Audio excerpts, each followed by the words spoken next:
特捜軍事裁判の細菌戦を使用するに早期から投下する細菌爆弾の映像が。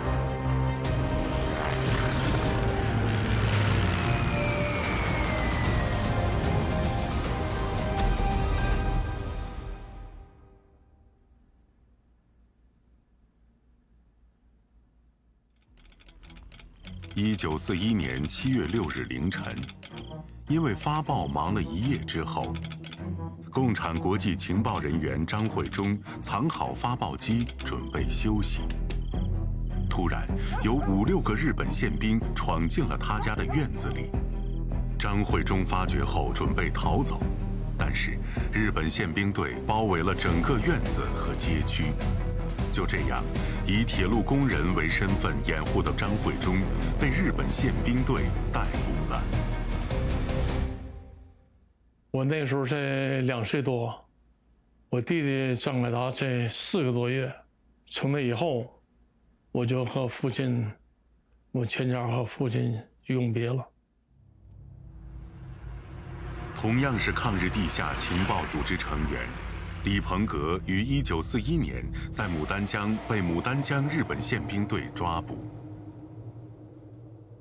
11月8日，是日本宪兵队带走的。我在母体里4个多月。我对父亲没有记忆，因为小的时候没有父亲，不知道，这个父亲是什么样子。就这样，儿女们再也没有见到爸爸。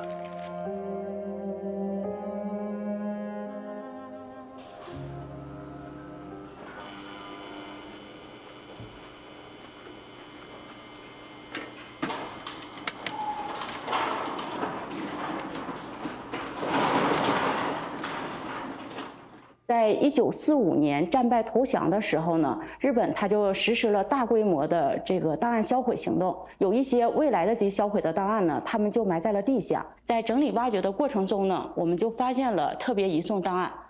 我们整理的这个特别移送档案一共涉及有277人。这些人呢，从国籍来说呢，他有包括中国、朝鲜以及俄罗斯人。他是731部队人体实验的受害者的直接证据，也是他进行人体实验的这个证据。到目前为止，这个特别移送在中国各地陆续档案部门和人员发现之后，被确认的人员数量是1549人。翻开这一份份的档案，看着这些有名字或者没有名字的记录，可以想象，在他们登上这份名单的时候，他们的命运就已经被注定。他们将要承受的痛苦，他们悲惨的结局，让这份份档案散发出残酷的死亡气息。1938年的1月26号，关东宪兵队司令部呢就制定了一个具体的，就是关宪警第58号文件。几年以后，在1943年，关东宪兵队呢又以这个关宪高第120号文件，又把这个文件又重新进行了一次发布。实际呢就是要进一步的把这个关东宪兵队移送人员的这个标准做一个规定。他们多是以苏谍的罪名被抓捕的情报人员、国民党战俘、东北抗联官兵和一些被安上莫须有罪名的百姓，还有被日军抓捕的苏联红军战士和一些朝鲜等其他国家的抗日人士。为保守秘密起见，在宪兵队的正式行文上规定出了一个专门名词——特移西，中文翻译叫做特别移送。法律に変わるべき命令として確守しているわけであります。私の在職期間、私の記憶に関する限り、約100名以上の者は確実にこれを送っていることを申し上げます。Потому что люди это, разумеется, японцы, разумеется, это раса Ямато. А какие-то китайцы и корейцы – это отребье, которое позволило свои страны захватить другим странам, в том числе и белым расам, белой расе. Ну, они должны подчиняться японцам как наиболее сильным народу из желтой расы. Вот. И, разумеется, ради величия расы Ямато можно пренебречь миллионными жертвами среди китайцев, корейцев, русских и других народов. 就像一个严密的网络，各地日本宪兵队等机构源源不断地将抓捕的中国爱国人士、反满抗日人士、共产国际人士等很多在日本人看来是有害于自己统治的人员，都用特别移送的方式送到了731部队。2015年，为纪念中国人民抗日战争暨世界反法西斯战争胜利70周年，中央档案馆在官方网站上每天公布一名日本战犯在抚顺太原战犯管理所提交的供述。2014年7月和2015年8月，中央档案馆分2批在网上公布馆藏新中国关押审判842名日本侵华战犯的亲笔供词及其当时的中文译文图像，同时把图像影印出版，分2批，一共是120册，共计63000多页。在日本战犯的交代中，特别移送的描述随处可见。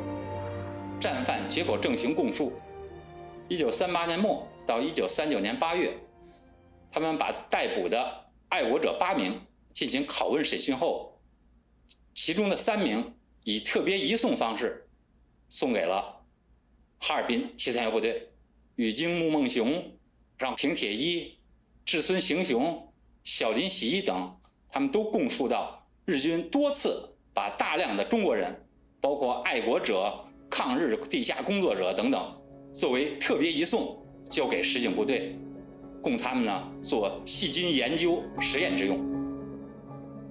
最大限600名ぐらいは死亡したものと推算します。在日本宪兵队，特别移送人员的档案管理有着明确的流程。各憲兵隊で逮捕または検挙しましたものの、今の条件に合致する者は留置をしまして、隊司令部の認可を得ると。司令官からの731部隊に送れという指示が参りますと。遵照日本关东军宪兵队司令部指示，举武夫将抓来的人进行预审、严刑拷打后，因为得不到有用的情报，便在不经庭审、不把档案交给法庭的情况下，直接把犯人送交731部队去。その指示は司令部におきましては3通作りました。一部を控えに残し、2通を申請を出しました隊に送ります。その隊ではその2通司令部から送ってきた指令を1つは自分の隊に残し、1つをその身柄に添えて、その指令を受け取り次第なるべく早くその留置しております人間をハルピン憲兵隊に送徴いたします。その囚人を部隊に護送する場合は、ハルピンの憲兵隊から班長であるところの佐賀総長に電話がかかってまいります。それで班長は自分および新井軍曹にその囚人を護送するように命令しています。收到多佐川草长下发的指示后，苍原悟和同伴就乘坐特备的押送汽车，到哈尔滨火车站宪兵所领取预定送往731部队的人。这种情况多半是在夜间。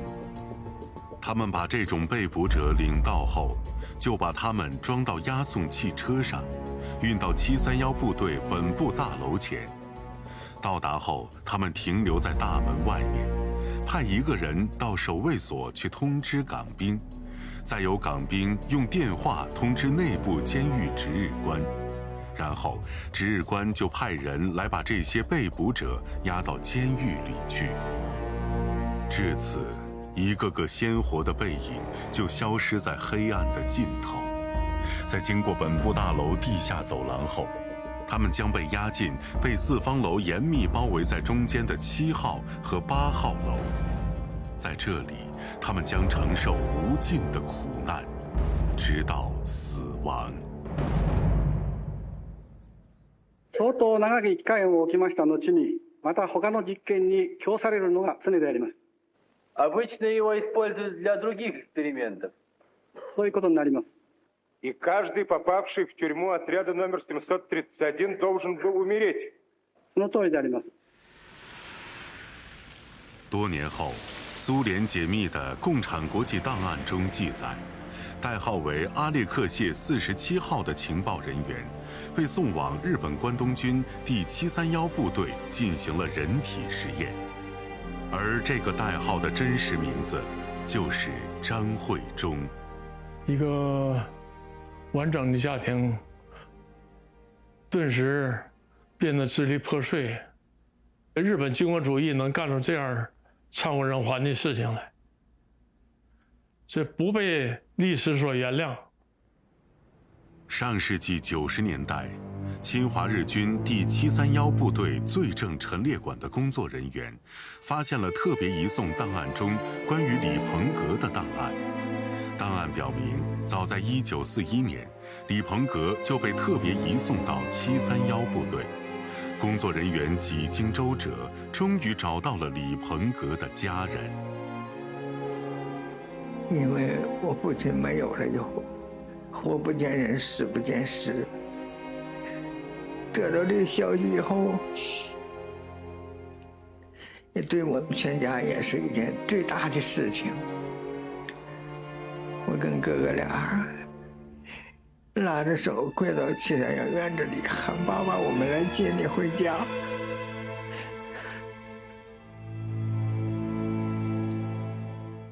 这些被特别移送的人员中，据考证，有人也同死亡的命运进行过拼死反抗。1945年の夏、私は電話で目黒見習い士官から遊びに来いと言われて一部の彼の実験室に遊びに行きました。その時廊下で人が騒がしくなったので、彼目黒見習い士官は何が起こったのかと通る人に聞いたならば、囚人が暴れ出したということを言い残して走っていきました。囚人が非実験の囚人が実験者の頭を取り手で隠しておったドアの取り手で殴って昏倒させた。その囚人は最後に勇敢な者が言って射殺したという話を聞きました。1934年9月，贝因核实验基地被关押人员举行暴动，以王子阳为首的12人成功逃脱。后来，王子阳加入东北抗联，并向共产国际上报了有关人体实验的遭遇。这也直接导致了石井四郎决定炸毁贝因核实验场，在平房建立特别军事区。特别移送作为各级日本关东宪兵队、警察局、保安局、特务机关和731部队内部使用的专有名词。冷酷残忍的字面下，是数千名受害者无辜的生命，被特别移送到731部队这个魔窟里，被当作各种细菌实验的材料，甚至被活体解剖。1945年8月，日本战败前夕，为了掩盖731部队的罪行，石井四郎下令在撤退前进行了疯狂的屠杀和灭迹。至此，被关押在731部队的特别移送人员无一生还。